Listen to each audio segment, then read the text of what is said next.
हर प्रदेश में कुछ तो होती है हॉट सीट और एक दो हॉटेस्ट सीट। महाभारत 2024 के रण के मरुधरा मोर्चे में सीकर संभाग यानी शेखावाटी की सभी 3 सीटें कई कारणों की वजह से हॉट सीट बन गई हैं। कुल मिलाकर संभाग ही हॉट संभाग बन चुका है।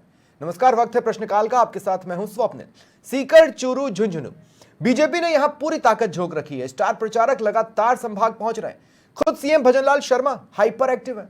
उधर कांग्रेस के स्टार प्रचारक यदा कदा नजर आ रहे हैं। ऐसे में किस ओर बहेगी सियासी हवा, आज इसी पर करेंगे चर्चा। मेरे साथ जो गेस्ट जुड़ रहे हैं आपको इंट्रोड्यूस करवा देता हूं। किशन सिंह चौहान जी प्रदेश महासचिव हैं कांग्रेस के। किशन पारीक जी जिला सचिव हैं सीपीआई-एम के।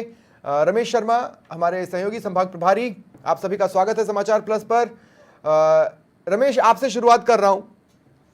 प्रचार वॉर को अगर हम देखते हैं तो हमें यह तो समझ में आता है कि बीजेपी ने कोई कोर कसर नहीं छोड़कर रखी है, लेकिन जिस तरह से प्रचार कांग्रेस का आगे बढ़ रहा है, क्या उसके पीछे कोई रणनीति है या कोई झिझक है?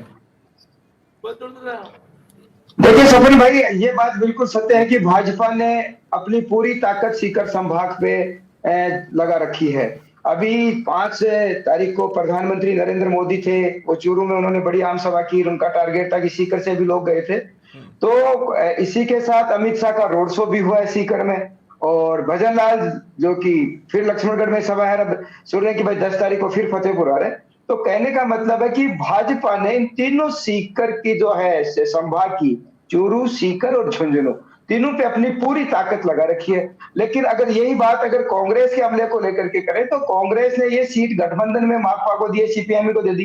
लेकिन कांग्रेस का प्रचार प्रसार कहीं देखे कि कोई बड़ा नेता यहाँ रोड शो नहीं कर रहा है। अशोक गहलोत साहब आए थे, अमरा राम जी को अपना नामांकन पत्र दाखिल करा गए। और सबसे बड़ी बात सफर भाई है कि सीकर वो लोकसभा क्षेत्र है जहां पीसीसी चीफ गोविंद सिंह डोटासरा जिसका नेतृत्व कर रहे हैं। कहा जा सकता है कि सीकर सबसे हॉट सीट है। चूरू की अगर बात करें तो नरेंद्र मोदी जी ने राहुल कस्बा का नाम तो सीधा नहीं लिया, लेकिन उन्होंने कहा कि साहब हमने इस परिवार को बड़े पद दिए, बड़े मान सम्मान दिए, लेकिन एक मैंने किसी खिलाड़ी को या दिव्यांग को मैंने सीट दे दी तो वो सीट आज साहब ये नाराज हो रहे। तो कहा जा सकता है कि सपन भाई कहीं न कहीं ये जो सीट है सीकर संभाग है, हॉट सीट बन गया है। बिल्कुल, बल्कि सीकर संभाग हॉट संभाग ही बन चुका है, इसमें कोई दो राय नहीं है। मैं किशन सिंह चौहान जी आपके पास आ रहा हूं और इस सवाल के साथ आ रहा हूं। राहुल कस्बा अकेले मैदान में ताल ठोक रहे हैं, उनके पीछे कांग्रेस के कार्यकर्ता खड़े हैं, किसी बड़े चेहरे की रैली वहां नजर नहीं आ रही।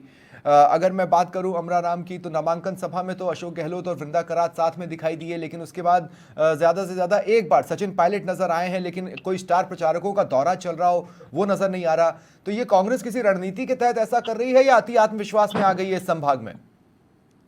रोबिल जी, आप सबको, जयराम जी की, मेरे पैनलिस्ट से सबको जी, मैं आपको जयराम जी ये भाई बता देता हूँ मैं कि राहुल कुशवाहा जी अकेले नहीं है। पूरी कांग्रेस राहुल कुशवाहा जी के साथ है। कांग्रेस का हर एक कार्यकर्ता साथ है, हर एक बूथ मजबूत है। और सीकर में अमरा आराम जी के नामांकन के समय गहलोत साहब आए थे, गोविंद जी डोटासरा थे, जो कांग्रेस के दोनों बड़े नेता हैं। वो तो सीकर करके गए। हम तो मजबूती से चुनाव लड़ रहे हैं और तीनों सीटों किशन भाई देखिए, मुझे बहुत अच्छे से याद है 2018 में कुछ इस तरह की तस्वीरें थी इस संभाग में कि राहुल गांधी एक दिन सभा करते हैं, अगले दिन प्रधानमंत्री मोदी सभा करते हैं। आपस में एक टक्कर की भावना थी, प्रचार का जोश था। लेकिन यहाँ क्या नजर आ रहा है, मैं खुद कह रहा हूँ, राहुल कस्बा के पीछे कांग्रेस के कार्यकर्ता तो खड़े हैं, लेकिन क्या राहुल गांधी उनके लिए सभा करेंगे? क्या अशोक गहलोत उनके लिए सभा करेंगे? क्या सचिन पायलट उनके लिए सभा करेंगे? दूसरा यह है कि अशोक गहलोत की सभा के बाद तो सीकर में भी अमरा राम जी के लिए कांग्रेस ने कोई बहुत ज्यादा प्रचार में कमी ना छोड़ी हो, ऐसा दिखता तो नहीं है। नहीं सर, सोबिल जी, कांग्रेस का हर एक कार्यकर्ता अमरा राम जी के लिए काम कर रहा है। सब कार्यकर्ता तो कर ही रहे हैं, मैं कहां मना कर रहा हूं। मैं तो कह रहा हूं हर किसी के पीछे कार्यकर्ता खड़ा है। मैं पूछ रहा हूं स्टार प्रचारक कहां है? सर, गहलोत साहब खुद आए थे नामांकन में, बस डोटासरा जी खुद थे। तो और अभी आने वाले दिनों में बड़ी मीटिंगें होंगी, आप देखना। क्या मतदान के बाद? पहले फेज में ही मतदान है, मतदान के बाद आप रैलियां करने वाले हैं क्या? अभी सोमल जी टाइम है 8 दिन का। अभी आप देखना, चूरू में भी, सीकर में भी, झुंझुनू में, तीनों जगह बड़े नेताओं की मीटिंग्स होगी। सर, आप जिसे 8 दिन कह रहे हैं, ये तो आप भी जानते हैं कि उस 8वें दिन के 48 घंटे पहले आपको सभा 48 घंटे पहले ही रोक देनी है। तो गिनती के तो आपके पास 5-6 दिन बचे हैं। आज का दिन जा चुका है, आप मान लीजिए। सर 5-6 दिन में मीटिंगें होंगी, बड़ी बड़ी मीटिंगें होंगी, आप देखना।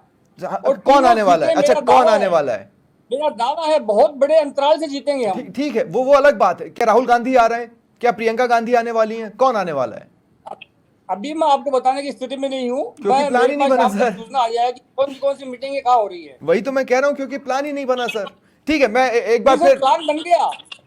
अच्छा, प्लान बन गया, एग्जीक्यूट होना बाकी है। अच्छा, प्लान बन गया, एग्जीक्यूट होना बाकी है। सर इससे बड़ा मौका क्या होगा किशन भाई? आप देखिए, अगर आज आप समाचार प्लस पर ये बताते हैं कि इस डेट को ये चेहरा आने वाला है, तो माहौल तो आज से ही बन जाएगा। बना दीजिए अगर प्लान बन गया है तो।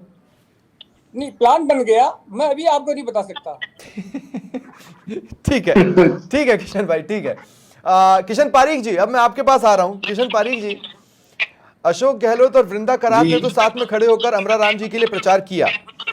उसके बाद अमरा राम जी एक बार सचिन पायलट के साथ नजर आए, लेकिन उसमें सचिन पायलट वो जो दाता रामगढ़ वाली बात करके चले गए। तो उसमें तो ऐसा लग रहा है कि ये कोई दोस्ती जय वीरू वाली दोस्ती नहीं है, ये तो मतलब की दोस्ती है। जैसे फिल्मों में दो लोग दोस्ती कर लेते हैं कुछ पलों के लिए कि उस कंडीशन तक तो हम साथ हैं, बाद में भले ही अलग अलग हो जाएं। ये दोस्ती नजर नहीं आ रही। देखिए, ये दोस्ती देश बचाने के लिए दोस्ती है। हाँ। और सबसे बड़ा खतरा आज की तारीख में भारतीय जनता पार्टी ने जो हमारे संविधान की धज्जियां उड़ाकर किया है, जनता के साथ जो ठगी की है, हमारे देश को बचाने के लिए, हमारे संविधान को बचाने के लिए, ये अटूट दोस्ती रही है और रहेगी। जब तक भारतीय जनता पार्टी सत्ता से विरक्त नहीं हो जाती, तब तक ये लड़ाई निरंतर जारी रहेगी। इसलिए मैं कतई आपकी इस बात से सहमत नहीं हूं कि ये दोस्ती नहीं है। अब इंडिया गठबंधन ने बहुत सोच समझ करके नहीं, क्या मस्त दोस्ती है किशन भाई देखिए ना, क्या मस्त दोस्ती है। उस खतरे को असेस करने के बाद किशन भाई, मैं आपको बताता हूँ किशन सिंह जी की बात से सहमत हूँ। 2 सेकंड किशन पारीख जी, मैं आपको रोक रहा हूँ, एक सवाल लेने के लिए आपको रोक रहा हूँ। मैं कह रहा हूँ कि देखिए कितनी शानदार दोस्ती है कि यहाँ पर कांग्रेस आपके अगेंस्ट प्रत्याशी खड़ा नहीं करेगी और आप राहुल गांधी के अगेंस्ट वायनाड में प्रत्याशी खड़ा कर देंगे। ये तो हो गया आपका दोस्ती का पहला पैमाना। दूसरी बात, जब आप कह रहे हैं कि देश बचाने के लिए आपने ये दोस्ती की है, सचिन पायलट तो दाता रामगढ़ बचाते हुए नजर आ रहे थे। अमरा राम जी को उन्होंने बोला कि दादा आप दाता रामगढ़ छोड़ के अब सीकर पे ही फोकस कर लो। वो देश बचाना नहीं, दाता रामगढ़ बचाना हो गया। अरे जनाब, ये लोकसभा है, विधानसभा के चुनाव थोड़े हैं। नहीं है, पर वो तो सचिन पायलट तो विधानसभा भी दिमाग में रखे हुए हैं किशन भाई। विधानसभा से वो जीते हुए हैं। वीरेंद्र जी आज की तारीख में एमएलए हैं। और जहां तक वायनाड का आप सवाल कर रहे हैं, मैंने पहले ही कहा है कि ये देश बचाने की लड़ाई है भारतीय जनता पार्टी। अरे पर दोस्ती में तो आपको राहुल गांधी को भी बचाना चाहिए था। आप तो राहुल गांधी के लिए खुद मुसीबत खड़ी कर दे रहे हैं। भारतीय जनता पार्टी केरल के अंदर है ही नहीं, उनका खाता बंद करने का काम पिछले विधानसभा में। किशन भाई, इतना जोरदार तरीके से राहुल गांधी के अगेंस्ट आप लोग वहां प्रचार कर रहे हैं। सीपीआईएम का एक सवाल सुनिए आपको मैं बताता हूं। देखिए, दोस्ती में ना बहुत अच्छी बातें होती हैं, फ्रेंडली मैच में बहुत अच्छे से मैच खेला जाता है, लेकिन सीपीआई का प्रत्याशी जिस तरह से राहुल गांधी के पीछे पड़ा है वायनाड में, राहुल गांधी सीएए पर कुछ नहीं बोलते, राहुल गांधी इस विषय पर कुछ नहीं बोलते, भाई ऐसी दोस्ती से तो दुश्मनी ठीक थी।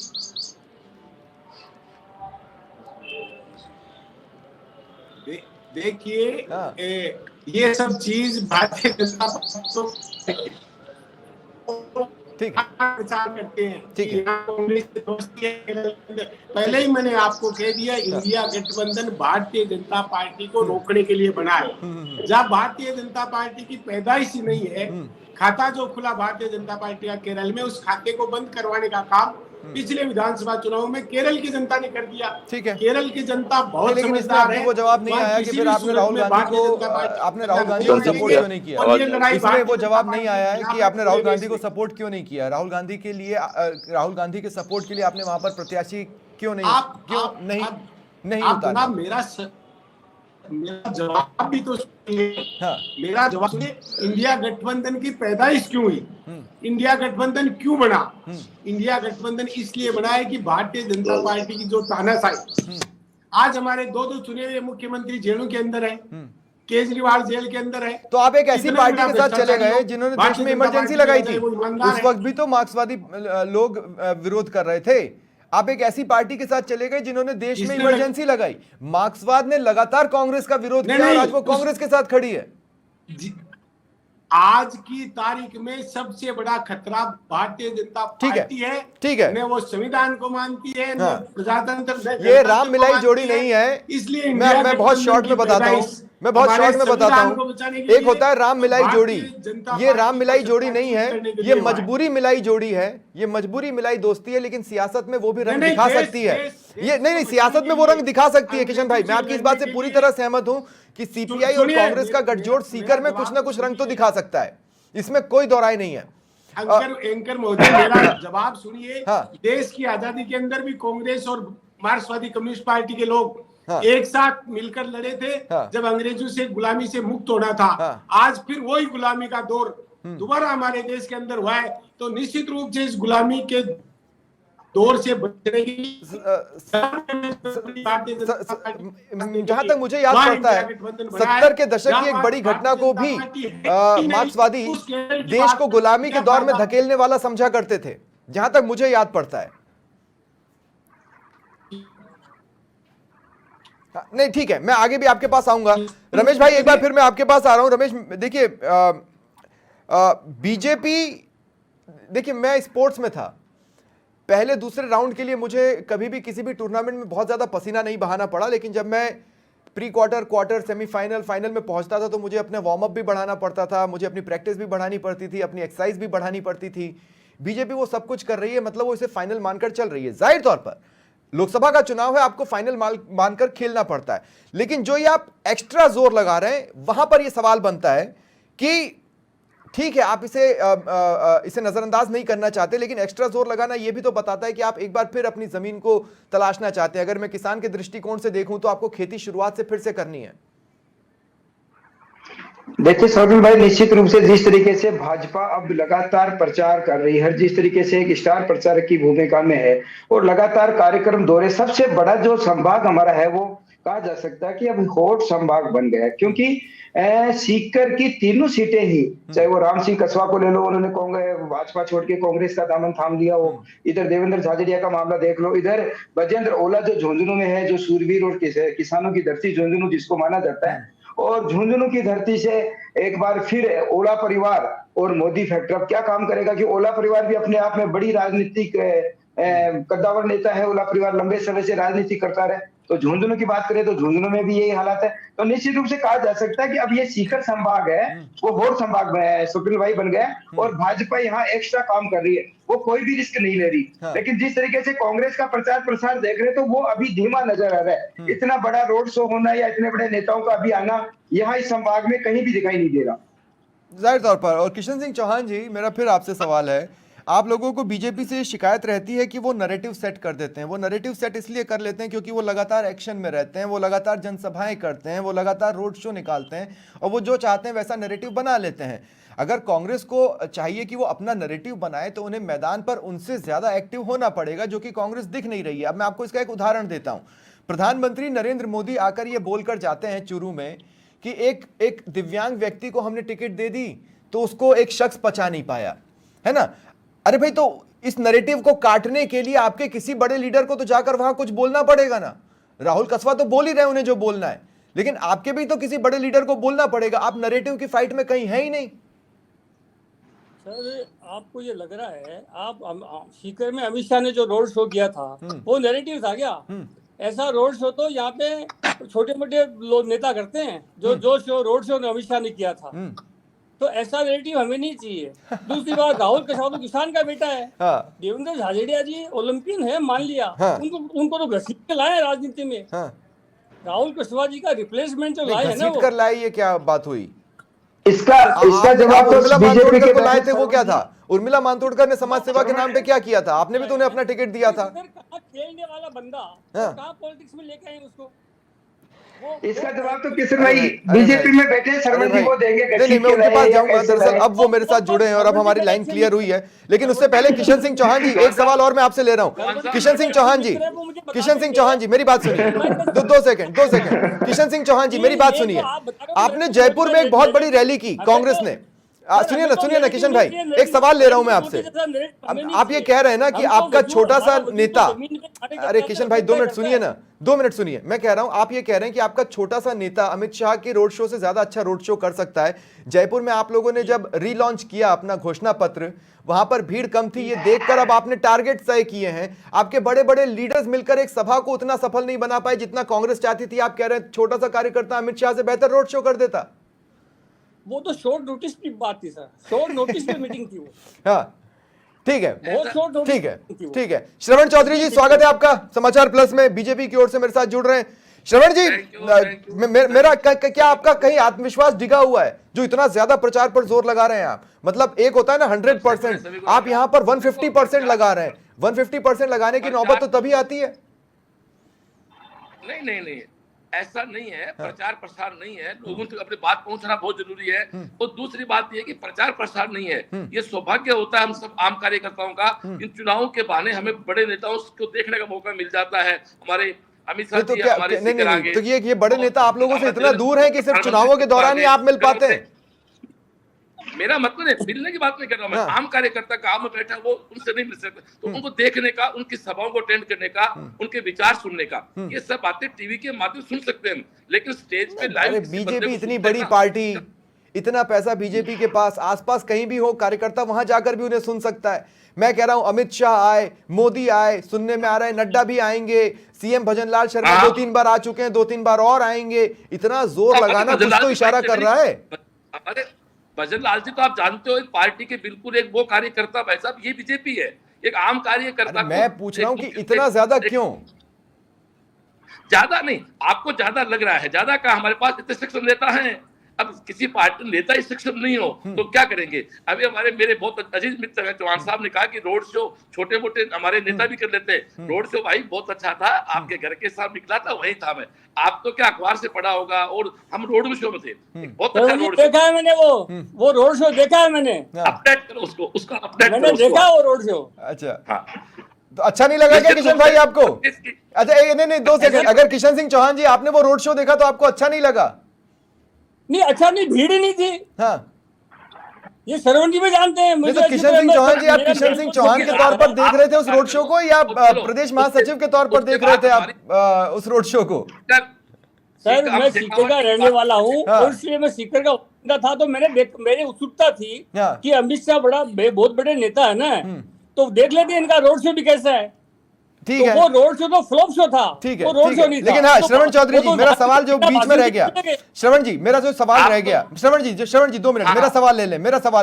मेरा सवाल आपसे यह है कि मैं ये कह रहा हूं कि आप 100% नहीं लगाए हैं, आप यहां पर 150% लगाए हैं। मैं कह रहा हूं उसी टाइम पर उसी चेहरे का प्रदेश की अन्य सीटों पर भी इस्तेमाल हो सकता है ना? आपने बांसवाड़ा डूंगरपुर में तो इतना जोर नहीं लगाया हुआ है, महेंद्रजीत सिंह मालविया भी अपने दम पर वहां पर प्रचार खींचे हुए हैं। चित्तौड़गढ़ में तो इतना जोर नहीं लगाया है, सीपी जोशी भी अपने दम पर वहां पर खींचे हुए हैं। मैं कह रहा हूं आपको शेखावाटी में ही जोर लगाना पड़ रहा है, तो उसका कोई तो कारण होगा ना? शेखावाटी बदलाव देता है सर, शेखावाटी बदलाव देता है। शेखावाटी में इनकी जमीन खिसक रही है। ठीक है, जमीन खिसक रही है, जमीन। नहीं श्रवण जी आप बोले, मैं सुन रहा हूँ। वो तो 4 जून को ये डिसाइड हो जाएगा जमीन किसकी खिसक रही है, किसकी बन रही है। ठीक है, तीनों सीटें भाजपा की शेखावाटी की जीत रहे। जैसे मैं फतेहपुर विधानसभा से हूँ, मेरा लोकसभा झुंझुनू है। एक शानदार यहाँ कंपेनिंग चल रही है, एक अच्छे मोड में है। कल हम लोग चूरू गए थे, 2 दिन पहले जहाँ हमारे प्रधानमंत्री आए थे। ठीक है, मैं एक बार किशन पारीक जी आपके पास आ रहा हूँ। किशन पारीक जी, मैं आपको बताना चाहता हूँ, हनुमानगढ़ श्री गंगानगर में सीपीआई ने रात दिन एक कर दिया है कांग्रेस के लिए, और वहां पर सीपीआई का वजूद है। ऐसी ही 1-2 जगह और जहां पर सीपीआई का अच्छा वजूद है, वहां पर उनके कार्यकर्ताओं ने रात दिन एक कर दिया है। मैं कह रहा हूं कांग्रेस सीपीआई के लिए रात दिन एक नहीं कर रही है, ऐसा देखने में महसूस होता है। क्या सीपीआई को भी यही महसूस होता है? बिल्कुल, मैं आपकी बात से बिल्कुल असहमत हूं। ठीक है, कांग्रेस के तमाम नेता और नीचे का पूरा कैडर, जिला स्तरीय लीडर, राज्य स्तरीय लीडर, सब जी जान से लगे हुए हैं। तमाम नेता गिनाइए। हमारी मीटिंगें चल रही है, तमाम नेता गिनाइए। कार्यकर्ताओं की मीटिंग हो रही है, तमाम नेता गिनाइए। कमेटियों का निर्माण हो रहा है, और सब तमाम नेता तो गिनाइए, से आगे होकर तमाम नेता गिनाइए जी, तमाम नेता गिनाइए। कौन कौन? नहीं जितने भी जिले, हमारी जिले की जो सुनीता जी है, जिले की और राष्ट्रीय स्तर के साथ रही है हर गांव में। क्या राहुल गांधी आपको आपके लिए 10 जमीन बजे आसमान तक एक कर रहे हैं लोकल इलाके सभाओं में में? रहती है। क्या प्रियंका गांधी जमीन आसमान एक कर रही हैं? क्या खड़गे जमीन आसमान एक कर रहे अरे, हैं? क्या अरे, सोनिया गांधी आप लोगों के लिए आ रही हैं? ये अभी आप सवाल कर रहे थे कि सीकर के अंदर भारतीय जनता पार्टी के इतने बड़े बड़े नेता क्यों आ रहे हैं। मैं आपके सवाल से सहमत हूँ, श्रवण जी से आप कर रहे थे कि निश्चित रूप से शेखावाटी के अंदर वो सवाल तो उनसे बनता है ना, खिसक रही पर है। आपसे ये सवाल बनता है ना कि ये कांग्रेस के बड़े चेहरे क्यों नहीं आ रहे हैं यहाँ पर राष्ट्रीय स्तर के आपके लिए? साहब, कांग्रेस के बड़े चेहरों को जब हम कॉल करेंगे आएंगे, जनता में इतना कर लो काम सर, है कांग्रेस का, मतदान सर पर है। और जो हमारा ठीक है, चेहरा है, ठीक है, आज राम जी ठीक है, कॉन्फिडेंट है, ठीक है, अपनी जीत के लिए कॉन्फिडेंट है। ठीक है। मैं तो आप तीनों को ऑल द बेस्ट कहूंगा सर, निष्पक्ष होकर बैठने का की जिम्मेदारी अपनी होती है। मैं तो आप तीनों को ऑल द बेस्ट कहूंगा, बल्कि मैं तो ये कहूंगा रमेश मैं आपके पास आ रहा हूं। देखिए मसला क्या है ना कि चुनाव जितने कड़े होंगे और जितनी टक्कर के होंगे देखने में उतना मजा आएगा। तो मैं तो यहाँ पर बैठकर तीनों को ऑल द बेस्ट कहूंगा। वो तो मुझे एक तरफ से लगा कि यहाँ से एक तरफ से उतना मुकाबला नहीं किया जा रहा है, तो मैंने तो दर्द जाहिर किया कि भाई मुकाबला करो, नहीं तो रोचक कहाँ रहेगा मुकाबला। Ramesh closing comment. का मुख्यमंत्री भी आया है जी, वो भी वोट मांगने के लिए आया है। बिल्कुल बिल्कुल। लेकिन बाबा जी जिन्होंने 10 साल नहीं, अब मैं आपको रोक रहा हूँ किशन पारीक जी, मैं आपको रोक रहा हूँ। रमेश आपने मेरा सवाल सुना उनका विरोध कर रहे हैं या मुझे दोहराना पड़ेगा? जी जी जी बताए। देखिए मेरा दर्द सिर्फ इतना है कि मुकाबला कड़ा मुझे पसंद आता है, तो दूसरी तरफ से जब मुझे लगा कि मुकाबले को पूरी तरह से नहीं निभाया जा रहा और मैं तो कड़ा मुकाबला चाहता हूं, इसलिए मैंने ये दर्द जाहिर कर दिया। आपका क्लोजिंग कमेंट क्या होगा? बिल्कुल सपन भाई, देखिए मैंने तीनों को सुना है, किशन भाई भी बैठे, किशन सिंह जी भी, शरण भाई भी बैठे, सब है। निश्चित रूप से ये तो कहा जा सकता है कि भाजपा आज की तारीख में चुनाव प्रचार प्रसार में आगे है। इस बात को मैं एज ए पत्रकार स्वीकार करता हूं, क्योंकि इनके रोड शो है, बाकायदा नेता रहे, लोगों से मिल रहे हैं। लेकिन जो प्रचार प्रसार जिस तरीके से कांग्रेस का इस समय होना चाहिए, क्योंकि अब कोई लंबा समय नहीं है मतदान के लिए। 19 तारीख को मतदान होना है, 18 को चुनाव प्रचार बंद हो जाएगा, 17 तारीख के दिन को जो कुछ करने सब चीजें करनी। तो निश्चित रूप से अगर कांग्रेस के बड़े नेता आते हैं, रैलियां करते हैं, तो एक परिवर्तन की बात होगी। लेकिन फिलहाल कांग्रेस चुनाव प्रचार प्रसार में कहीं कहीं कम है। अब बात करते हैं अमराराम जी को लेकर के या गठबंधन को लेकर के, तो निश्चित रूप से अमराराम जी के लिए कह सकता है किसान नेता है, बड़े नेता है, किसानों की हमेशा बात करते हैं, किसानों के हितों को लेकर जी।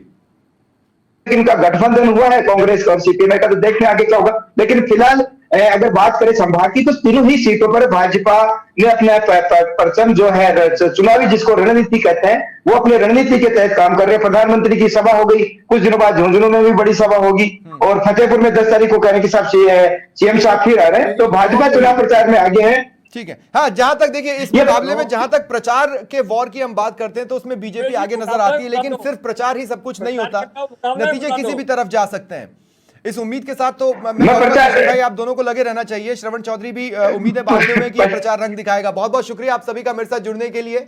ये था आज का पंचतंत्र। नमस्कार।